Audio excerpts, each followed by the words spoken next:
CoderX here. Today I'll show you how to find the shortest path between two locations. The shortest path algorithm also applies to computer game pathfinding, planning robot movements in a known area, selecting airline flights, connecting people in social networks, network message routing, and planning connected infrastructure. There are already many resources that illustrate and demonstrate the mechanism of a shortest path search, but they focus on updating tables and cranking through the algorithm. I hope to give you something a bit different. I want to grow your intuition for why the shortest path algorithm works. Rather than feeling like you received a recipe to follow, you'll gain an understanding that allows you to build the algorithm from its fundamental principles. So let's dive in. This is a graph representing a road network. The nodes represent junctions where you can choose to stop or get onto other roads. These edges represent roads that you can drive or ride your bike along. The edges have a weight. The weight is the time taken to travel down the road from one junction to the other. You can look at a small graph like this. Choose two nodes and find the shortest path between them in your head. But for a large graph, it becomes more difficult. My first intuition when I look at a graph is that the shortest path between two nodes is probably something close to the straight line between them. This is a useful observation, but it does not help much in proving that any given path is indeed the shortest one. There are a multitude of alternative paths requiring a systematic way to compare them. Another complication is that quite often the weights of a graph are not distances. If these are roads, the time taken to travel along them is more useful than the distance. The time taken to travel along them will be related to the distance because our travel speed is limited. But there is not a fixed relationship between distance and time. Some roads are highways. Some are small windy alleys. Some have speed limits and some have speed bumps. Our goal is to find the minimal total cost travel in time, which is different from the shortest travel distance.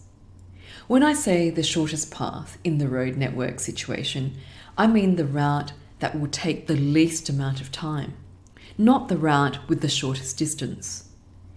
Taking more direct back streets sometimes takes longer than getting onto a fast highway. I'll use the words closest and shortest relative to weight, not distance. For a road network, I'm interested in the shortest path with respect to time. In another situation, such as an airline flight booking system, the weight might be the cost of a ticket instead of the distance or duration of the flight. The term shortest path is used relative to whatever weight is most interesting. The reason I'm bringing this up is that it is important to realize that there is no geometric solution for the shortest path of a graph where the weight is not distance. There is no suitable geometric representation that accurately preserves the edge lengths. If the weight from A to B is 1, and the weight from A to C is 2, and the weight from B to C is 4, we will draw that as a triangle of sides 1, 2, and 4. That doesn't make sense. The best we could do is draw a squiggly line between B and C to indicate it is much larger. Even if you can visually pick out what appears to be a short path, you can't be sure it is in fact the shortest path with respect to weight. It might have some large weights along it that make it more costly than another route that looks longer. Okay, so now we know that just going in the right direction won't work. Let's look for some sub-problems that we can figure out with certainty. A good question to ask here is, which is the node closest to the start node? We can look at the edges going out from the start node and choose the shortest one. Easy. It's this edge joining A to B, because it is the shortest edge. that edge must also be the shortest path from A to B. There cannot be a shorter path because any path through another neighbour must have a first step that is longer than the more direct path. We can't get to B any faster through C because A to C has a higher weight. The shortest path to B has to be the direct link. Insight number 1. For any given start node, we can find one shortest path to its closest neighbour. Now, can we do the same for other neighbours? Well, no. The shortest path to C might be through B. If there is an edge from B to C, and the sum of A to B with B to C is less than A to C, then that would mean the shortest path from A to C was A to B to C. We need to check more edges to determine if the direct links are the shortest path, or if there is an alternate route through the shortest path we already found. Insight number 2.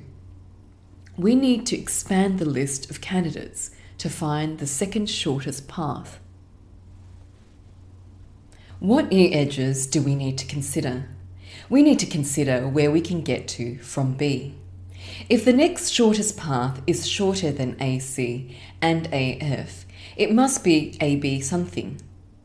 In this case, we can see that ABE has a total cost of 3, the sum of 1.5 and 1.5.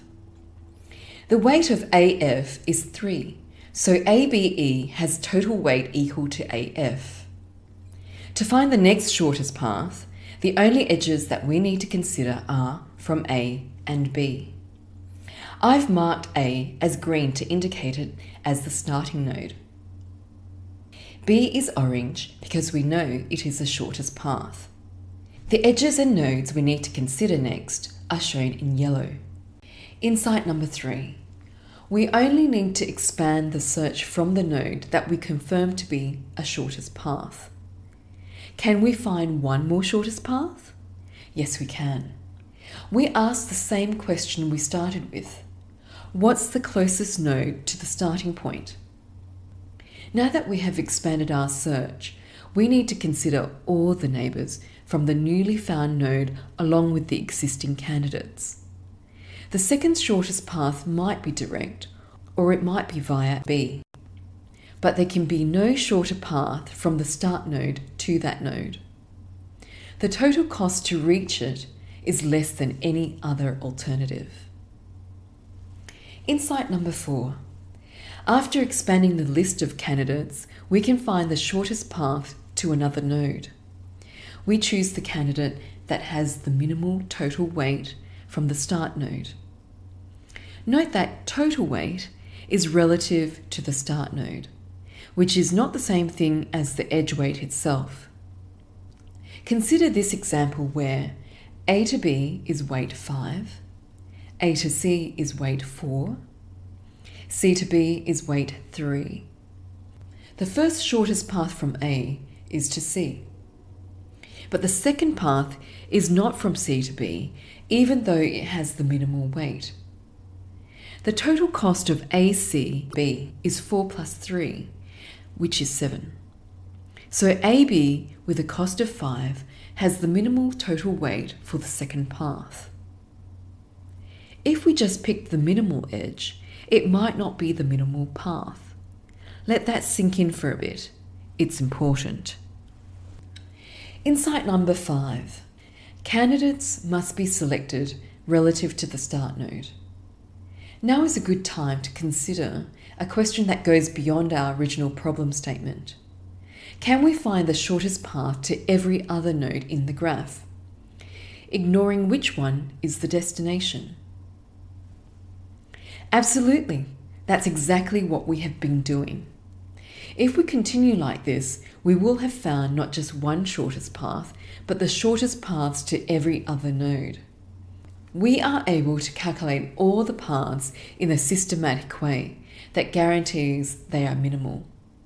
And that turns our graph full of loops into a tree, with a single best route to every destination. Insight number 6. we are building a minimum spanning tree. We can grow a minimum spanning tree by selecting the closest candidate relative to the start node and then visiting that node. When we visit a node, we add its neighbours as candidates. Visit, expand, until we run out of candidates to visit. This visit-expand cycle is all you need to do to find the minimum spanning tree. If we kept going until there are no remaining candidates, we have the shortest path to every node in the graph from the start node. To reinforce what the search is doing and why it works, I recommend you sit down with a pen and paper, draw out some graphs with random edge weights, and build the minimum spanning tree. It really is the best way to internalize the search method. Circle the candidates. Choose the candidate closest to the start node by total weight. Cross it out and circle its neighbours. Rinse and repeat. Run through the process and you'll see the tree appear.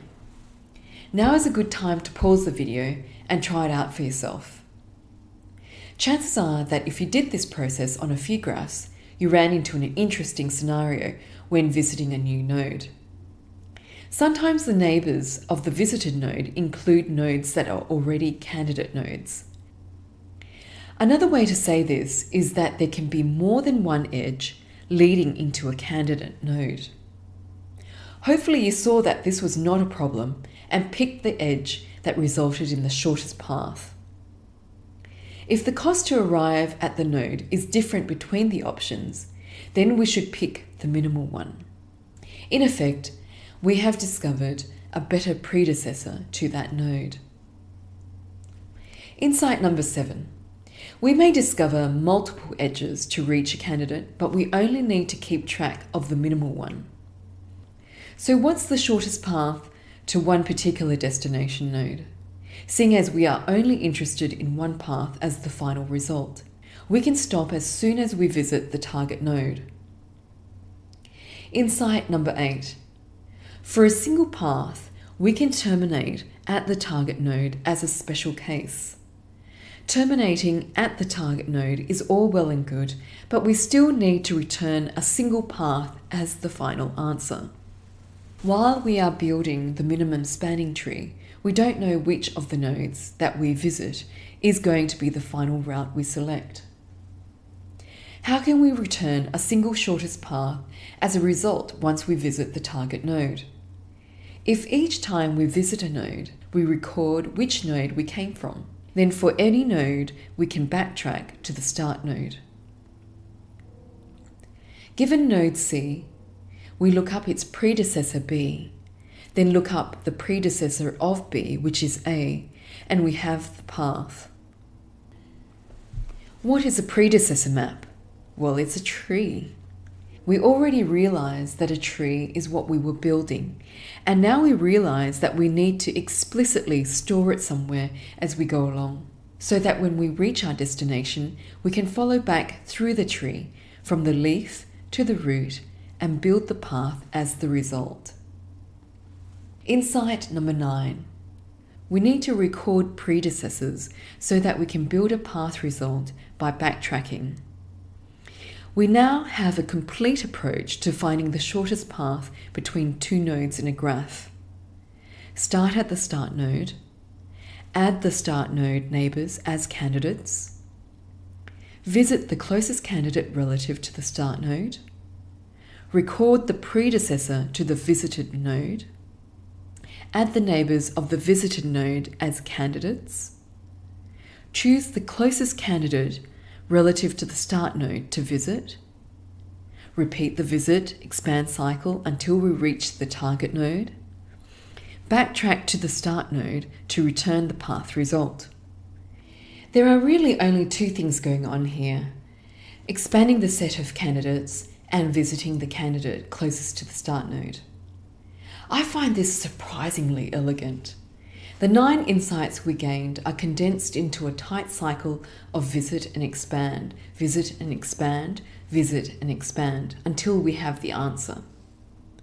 When implementing the algorithm, there are some details to keep in mind. Mark the start node as visited so that you don't return to it. Calculate the total weight for candidates and choose the minimum. Visited nodes do not need to be revisited. The total weight to a candidate can be replaced by a lower total weight. Store predecessors so that you can backtrack later. This algorithm is called Dijkstra's shortest path algorithm. Typically, it is described in terms of tables and sets, because that was how Dijkstra described the implementation of it. I've purposely avoided the tables and sets terminology because there are two common improvements made to speed up the algorithm. These improvements are more obvious if you don't have any preconceived notions about the implementation. The first thing to consider is that choosing the next candidate is a critical step because we do it often, and the candidate list can grow to be large. Doing a linear search of the candidates to find the one closest to the start node at each step is going to add up to be significant work. There is an opportunity here to keep the candidates stored in order so that we can more conveniently pick the minimal one. Improvement number 1. Use a priority queue to store the candidates. A priority queue is a data structure that queues values in such a way that when you dequeue them, you get them out in priority order rather than the order you put them in. Shortest path priority queues are often implemented as a binary heap. For the shortest path, we use the total weight as the priority. Candidates are added efficiently, and the minimal candidate is popped off the top of the queue. Using a priority queue makes the search much faster because it allows the candidate organization and searching to occur in log time instead of linear time. It's really quite amazing how much of an impact this makes on the search. The larger the graph, the bigger the impact it has. The second thing to consider is that the search expands in a circle around the start node. That's nothing like how we navigate to a destination. We know our destination is in a certain direction, so we go in that direction. Using this direction knowledge is referred to as the A-star variant of the shortest path algorithm. Improvement number 2. Use a heuristic to guide the search. This is a fancy way of saying head in the direction of the target node. But how exactly can we know when it's okay to do that and still be sure our result is the shortest path? Can't there be a shorter path in another direction? Well, in the case of roads, we have an obvious but interesting fact that we can make use of. We know the absolute minimum possible shortest path cost without doing any path finding at all. We can calculate the direct distance between the start node and the target node at the fastest possible travel speed, as if there were a direct highway between the start node and the target node. All we need to know is the location of the start and target. Of course, there is no such direct route, but this gives us an absolute minimum bound. There absolutely cannot be a path that is shorter than that. It's also likely to be at least half the cost of the true shortest path. It's unlikely that the shortest path between 2 points, 1 mile apart, is more than 2 miles. Possible, but unlikely. So every time we visit a node, we know that a good guess of the total path length is the distance travelled so far, plus the minimum bound direct distance at max speed remaining. It is a guess that we know is too small, but it definitely is not larger than the true value. Because the heuristic provides a minimal bound, we can add it to the cost calculation to reach a node, and it won't change the minimal spanning tree that we build. I find this to be quite counterintuitive, but if you sit down and work through some more graphs, just adding the heuristic value as you go, you'll get the same result.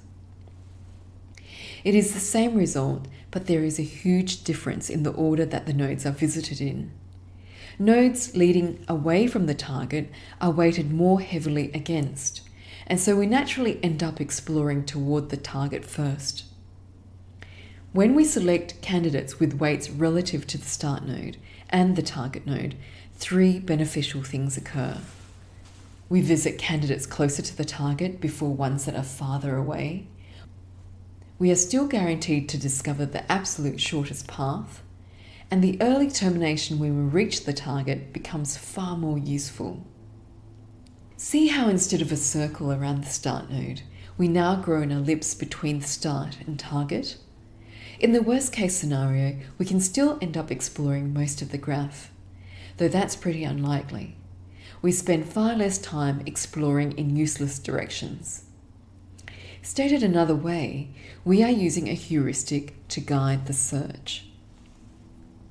That's all there is to it.